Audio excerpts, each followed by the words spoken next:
So this is Birgit Kaufman. Nice to see you. Yeah, nice to see you again, Dylan. Yeah, no, this is very exciting, and I know that for many years now there's been deep involvement of country of Denmark, the Embassy of Denmark, and Danish film producers and directors in LandLocked Film Festival. So tell us how that all got started and your part.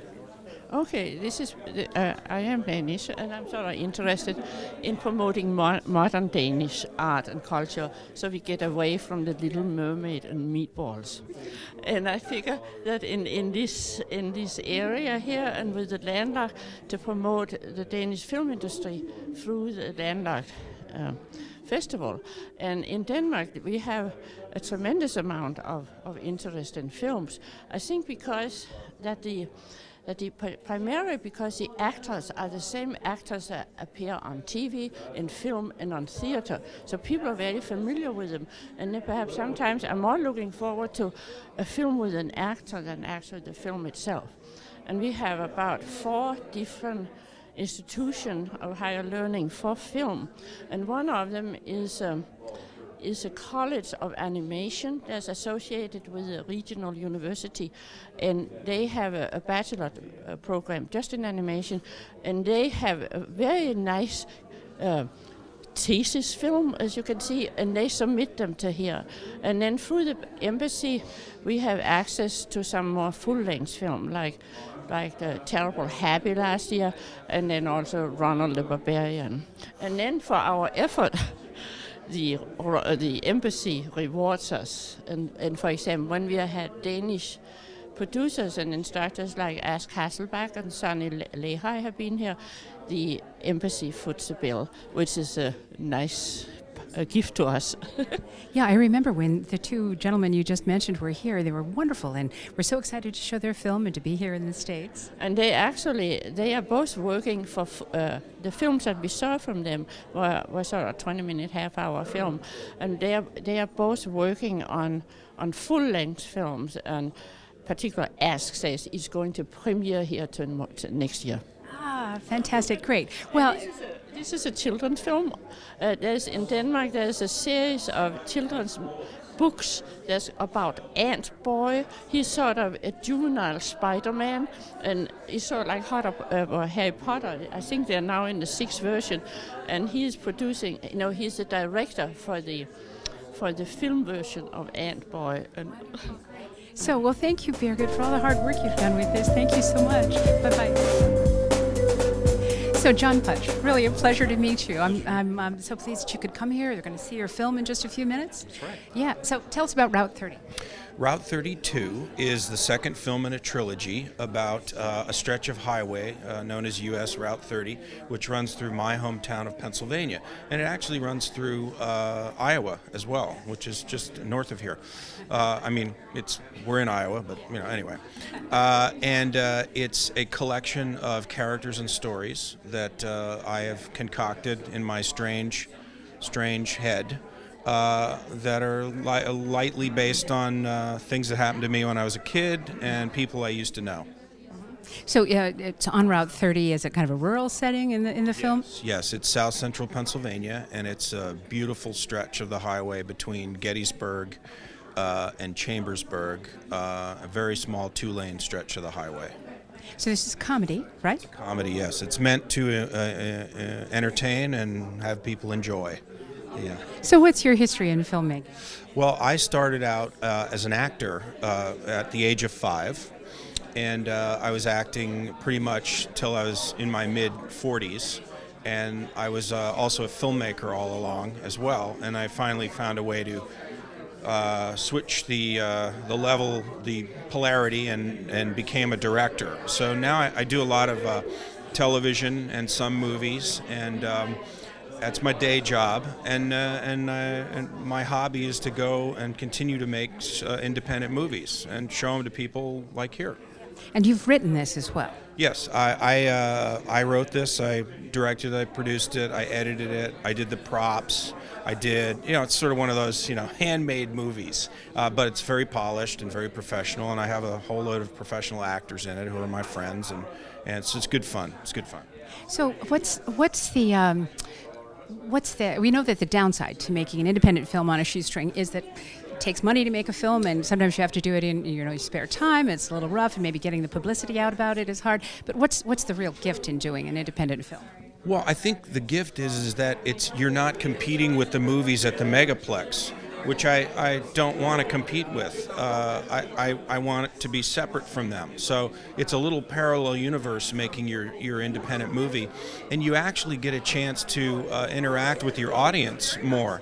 Because I've shown my independent movies to more people than have ever seen movies I've made that have played in theaters, and it's more fun, and I can engage with the audience and talk with them, and they tell me what they like, and I guess it's a way to touch people and interact with them. So that's the biggest upside. I don't see the downside, though. And is it a big bonus now that there are things like Netflix and Hulu? You can search for films. You can.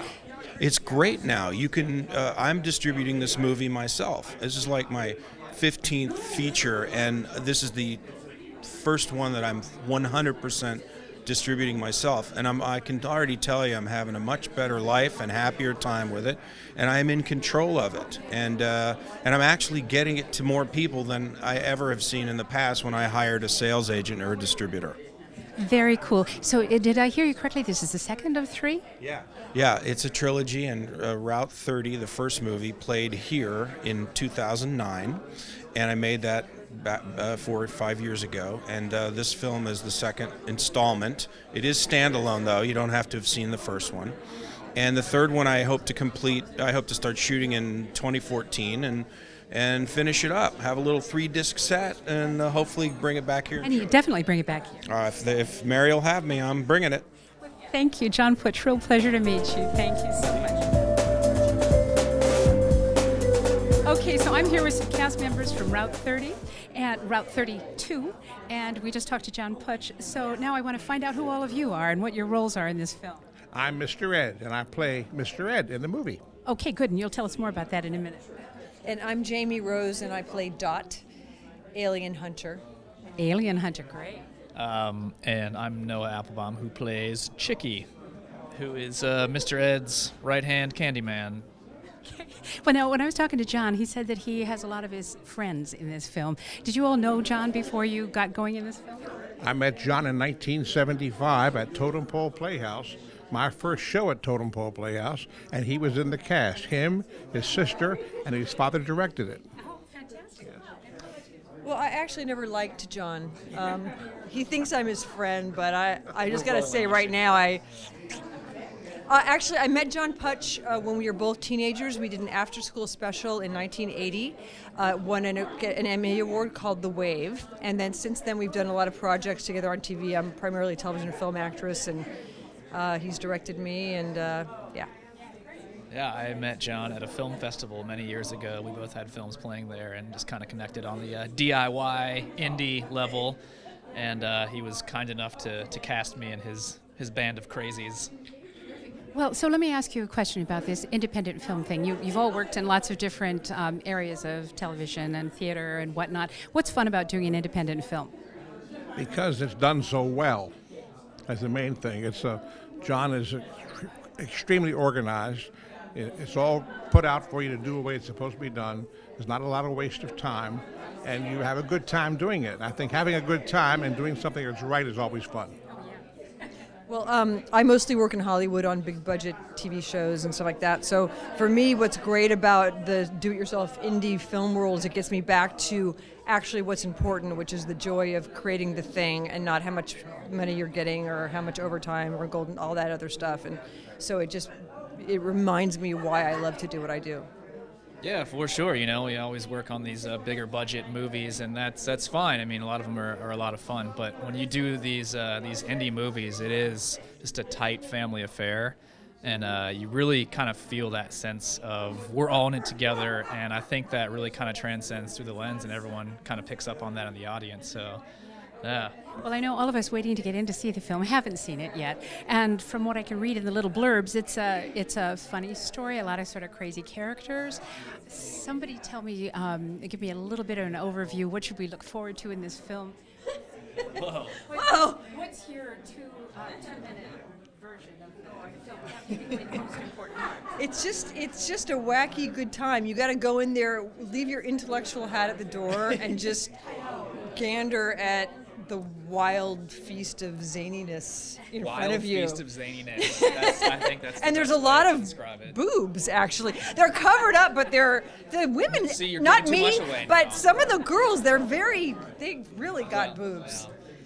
Well, all right. That's already a good recommendation. What would you It's a roller coaster ride down Route 30. down Route 30. And did you film it in Pennsylvania? Yes, I came here in Pennsylvania. Oh, yeah. Really? Shot on location in South Central PA, Chambersburg, Fayetteville, surrounding areas.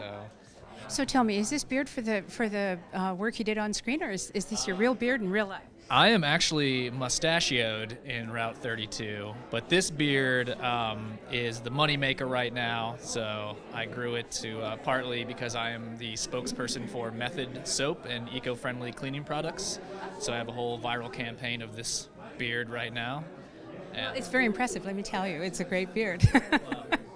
thank you very much. Although I do live in Hollywood, I grew up in Ohio, so this is me embracing my Midwest roots and letting those Hollywood fat cats know how a beard grows. LA. Yeah. I live in LA, I live in Malibu. Yeah. I actually love coming out to the Midwest. A lot of friends in Iowa. I actually cast a movie in Iowa, Children of the Corn, and we cast a lot of local Iowa people. But I love getting out of LA and New York and kind of where like the real people are. And do you very often go to the festivals where your films are being shown? Is this unusual that you're able to come here? I mean, I don't think so. It kind of varies. This film came out in September, so it's pretty fresh out of the box. So we had a Pennsylvania premiere that we all made the trek for. And yeah, this is the first festival that I've been to outside of Pennsylvania for the run. But we're playing in LA in a week here, right? So we'll go to that one as well. I actually don't. I sometimes teach seminars at a couple of festivals, but this is the first time I think that I've had a movie in the festival circuit, so it really is fun for me. And again, it just feels more like being around the real people. And I don't mean it in a pejorative way, actually, to the LA and New York people. I mean that the people who whatever money they have are putting it into making a movie that they care about. And it's just very exciting to be around that kind of energy and freshness and dedication. One hears that when independent films are being shot, you may, for example, be required for, say, 2 days, 3 days. You're not there for a 4-month run. It makes it easier on your life, I suspect, that you can just run out and do a part for a week. Or was that the case here? We shot the entire movie in 20 days. Oh, you did? Yes. So nobody was there too long. That's great. So Actually, you know, in my real job in Hollywood, we actually work like that, where you work a day or a week or whatever. And this movie was different than a lot of John's other movies because he tries to make it so that the characters' stories are separate enough so he can only have people for a few days to help with their scheduling. However, this movie, we were all together for almost the entire shoot, which made it very difficult on him as a filmmaker, but it was great for us because we really got that ensemble feeling. well, we're all looking forward to seeing it, I know. So thank you so much. And yeah, absolutely. So we see you next time when Route 30 Part 3 comes out. Okay. Drive down Route 30 one day. It's called the Lincoln Highway. Go to Mr. Ed's. We will. Mr. Ed's Elephant Museum and Candy Emporium. Mr. Ed. Mr. Ed. We will. Thank you. So I'm here with two guys from the film Dead Weight, and I'm going to have you tell me your names and give us a little description of this film. Sure. I'm John Pata. I co-wrote and co-directed the film, and Dead Weight is a survival story that's mixed with a post-apocalyptic love story. So it's about a guy trying to find his girlfriend after society crumbled due to a virus. Yikes. And you did the music for this film, huh? That's right. My name is Nicholas Ehlert, and I was the composer. So how does one compose post-apocalyptic music? Very carefully. Very good, very good. So is there a happy ending? Can you give that away, or you can't tell us? Can't give it away, but I will say that we want to do a very realistic approach, at least what we thought was very realistic. So it's maybe not the best relationship to begin with, and then you put the end of the world in there, and so things get interesting. Yeah, no kidding. And so how long have you been working on the script? We actually, my film partner Adam and I began talking about Deadweight 3 years ago. And we wrote for 16 months, filmed for 11 days in 2011 in Wisconsin, where we're from, and then spent about 5 months in post-production. So we released the film at the end of March this year. So it's just been almost 7 months, but working on it for 3 years. Great. And so you're taking it around to various film festivals to get it shown, and yeah? Yes. And you're happy with the way your music came through? Oh, absolutely. One of the best things I've done.